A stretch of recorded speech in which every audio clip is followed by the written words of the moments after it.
Hi everyone, welcome to the Wednesday edition of Source 16 News. I'm Eddie Owen. If you were an area resident, you woke up to a beautiful blanket of snow this morning, and that caused a lot of cancellations in the area. Let's take a look now at the latest school closings for tomorrow. No school tomorrow in the following counties: Christian, Hopkins, Todd, and Clarksville, Montgomery County schools. In addition, Christian County Head Start Part Day only will be closed Thursday. Now, the following churches have canceled services for this evening: First Street Missionary Baptist Church of Hopkinsville, Southside Church of Christ of Hopkinsville, and Henderson Memorial Baptist Church of Hopkinsville. Community Counseling Center, Oak Grove, and Hopkinsville classes have been canceled. As we said, Source 16 viewers awakened to a beautiful blanket of snow covering everything that could be seen as far as the eye could see this morning. Overnight snow totals reached as high as 7 inches in portions of northern Christian and Trigg counties to 3.5 inches in communities close to the Kentucky-Tennessee state line.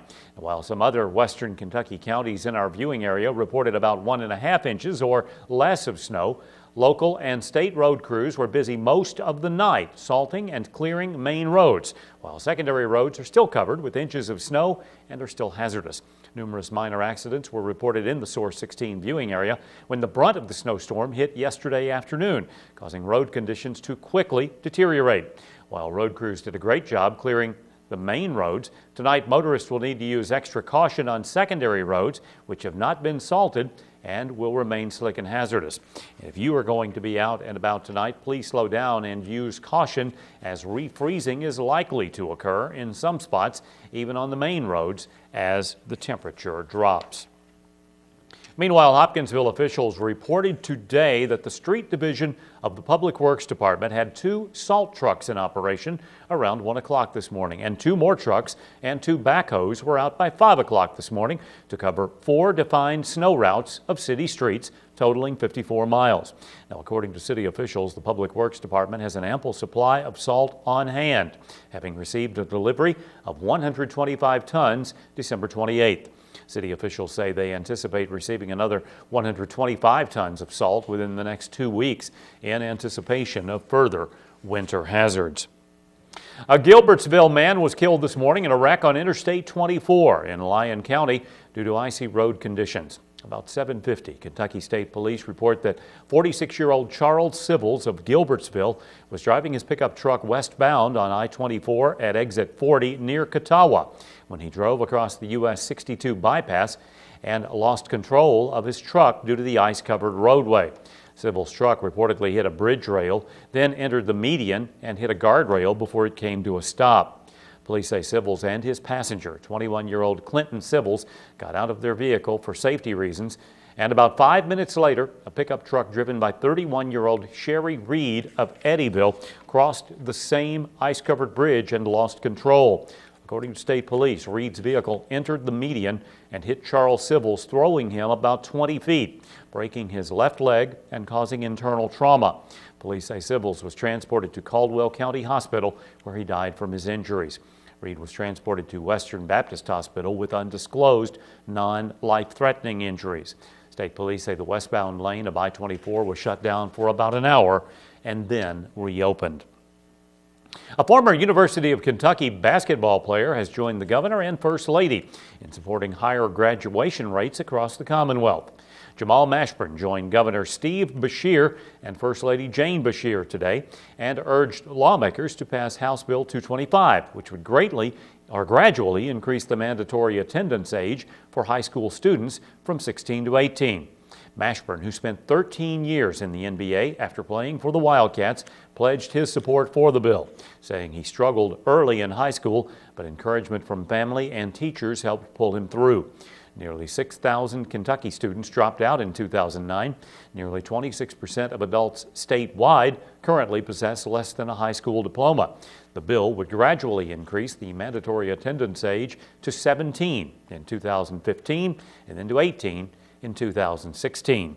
Phasing in the change will allow school districts plenty of time to prepare their policies and their budgets for this transition.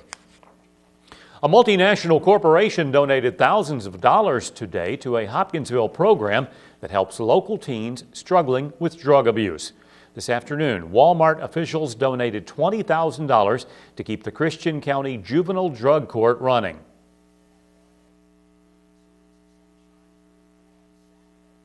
Even though we're a global company, we try to operate our stores one at a time in the local communities, and we try to give back to causes in the local community that mean a lot to that local area.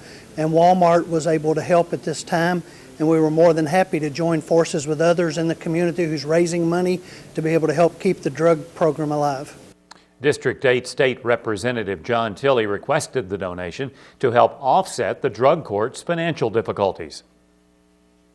If we can invest this money in juveniles, in our children, the return on investment is much greater. Not only is it the right thing to do, but our return on investment is much greater. The average cost of treatment, juvenile or adult, outpatient treatment, is about $3,000. According to District Court Judge Jim Adams, it will cost about $80,000 each year to continue the program that is now in its 11th year. We have the only remaining juvenile drug court in the Commonwealth of Kentucky, and that's because of the support. Over the past 10 years, we've been able to serve over 100 youth of our community. Approximately 80% of those have graduated, and about only 15% of those persons who have graduated from our program have a degree of venture. District 9 State Representative Myron Dossett and District 15 State Representative Brent Yantz attended the event along with local officials. Well, Fort Campbell officials say this week's welcome home ceremonies are still a go, with the exception of some time changes. As Source 16 reported on Monday, nearly 1,000 Rakkasans are scheduled to return this week to the local post from a year-long deployment in Afghanistan. About 290 soldiers from the 3rd Brigade Combat Team returned earlier today, and 200 soldiers from the same brigade are scheduled to return Friday morning around 11:30.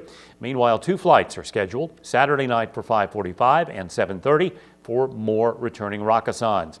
In addition, soldiers from the 717th Ordnance Company, 184th Ordnance Battalion, 52nd Ordnance Group are scheduled to return Sunday night around 7:25. Fort Campbell officials say returning flights scheduled for Friday and this weekend may change. For any last-minute flight changes, check out Fort Campbell's website, campbell.army.mil, then go to the Families category and click on Welcome Home Ceremonies. Police are investigating the death of a 14-month-old found face down in a bucket of bleach water last night. According to Fulton Police, the child was in the care of a babysitter when she was found around 7 Monday night in the kitchen of the Fulton residence while the mother was at work. First responders transported the child to Parkway Regional Hospital, where she was pronounced dead at 7:30 that evening. The Fulton County Coroner, Department of Social Services, and the Fulton Police Department are still investigating this case for the Commonwealth Attorney to review and determine if any charges should be filed. A man previously convicted of robbery in Marshall County is back behind bars and could face similar charges in northern Kentucky. Authorities say 24-year-old Stuart Ray is responsible for at least 7 bank and grocery store robberies across the state. U.S. Marshal spokesman Craig Smith says Ray was arrested late Monday night in Jefferson County. Surveillance cameras showed clear images of a young, white, thin man wearing the same knit hat and a gray hoodie with black-rimmed glasses each time. Authorities say currently Ray has only been charged with a parole violation, but say that he is a suspect in all of the robberies. Ray was convicted of 2 counts of robbery, 1 count of burglary, and 1 count of theft by unlawful taking in Marshall County back in 2004. He was released from prison in July of last year after serving 5.5 years of a 10-year sentence. Newly elected U.S. Senator Rand Paul of Kentucky has responded to President Barack Obama's State of the Union address last night. Senator Paul says the president and Democrats clearly realize they have no way of financing their dreams of bigger government without raising taxes or bankrupting the country. And according to Paul, the president still yearns for big government. He adds that Obama must realize that his new health care entitlements threaten the already existing entitlements. Even without Obamacare, Medicare and Social Security are threatened by the demographics of the baby boomers. Within a few years, we will nearly double the number of seniors. We will go from 42 million seniors to 77 million seniors in the space of only a few years. Much to his chagrin, President Obama realizes that his plan to enlarge government, to expand central planning of our economic lives, is now imperiled by the debt. It is too large and looming for even a big government liberal to completely ignore. In recent weeks and during last night's address, Paul said the president talked about spending cuts and fiscal conservatism, but he adds, listen to the details.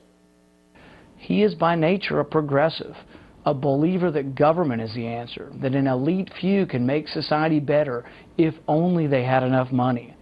He laments that his government stimulus would have worked if only he had more of our taxpayer money to spend.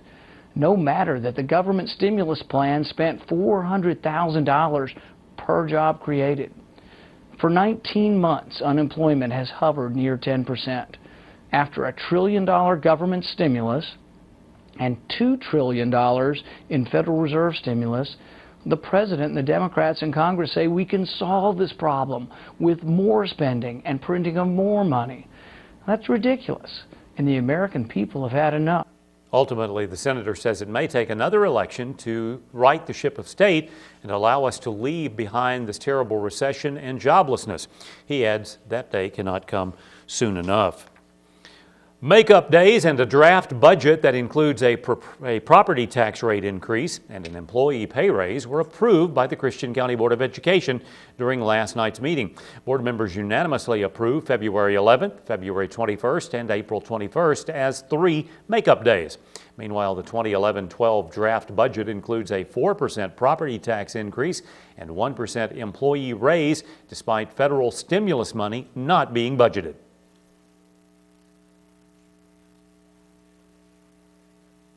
What we have based the budget on is the